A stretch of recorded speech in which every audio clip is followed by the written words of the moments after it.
ওর জন্য আমি জীবনে দিতে রাজি আছি। গাড়ির থেকে চাপ দিচ্ছি, চলতি গাড়ির থেকে। ওরে আমি পাগলের মতো ভালোবাসি। আমার সন্তানও তো নিতে চায় না, ও দুদিন বাদেই টর্চার করে, দুদিন বাদেই টর্চার করে। এগুলো হলো মিথ্যা কথা। 8 বছরের ভালোবাসা যদি আমি এইভাবেই ওরে মারধর করতাম, ওরে আমি পাগলের মতো ভালোবাসি। ও আমার আমার শাশুড়ি পাগলের দিদি মতো বিয়ে হয়েছে ভালোবাসি। এখানে, দুদিন বাদেই টর্চার করে, দুদিন বাদেই টর্চার করে। শয়তানের গুড় হয়েছে ওর মা, তারপরে ওই আমার আঘাত করে।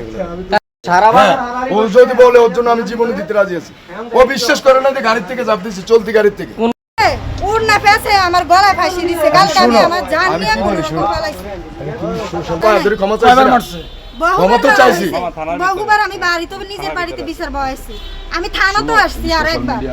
তার নাম মোহাম্মদ রুবেল, বিয়ে হয়েছে 8 বছর চলতেছে। জীবন অবাক না করলে কে করবে? 28% মিল্ক ফ্যাটের অবাক করার সাথে ফ্রেশ মিল্ক পাউডার। জীবন অবাক করুক প্রতিদিন। মানে কেন ও জানে ও আমাকে নির্যাতন করে কিসের জন্য?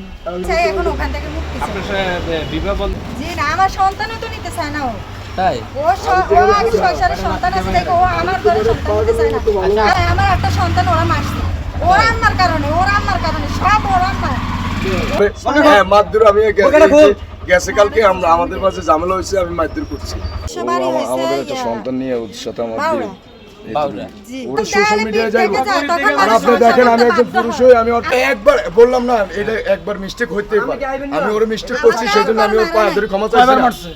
মনে করো যে কি, যদি আজকে 8 বছরের 9 বছরের ভালোবাসার ভিতরে যদি এই কথা বলো তুমি, এগুলো হলো মিথ্যা কথা। ঠিক আছে, 8 বছর 9 বছরের ভালোবাসা কোনো ওরে আমি পাগলের মতো ভালোবাসি। ও আমার আমার শাশুড়ি পাগলের দিদি মতো বিয়ে হয়েছে ভালোবাসি। এখানে,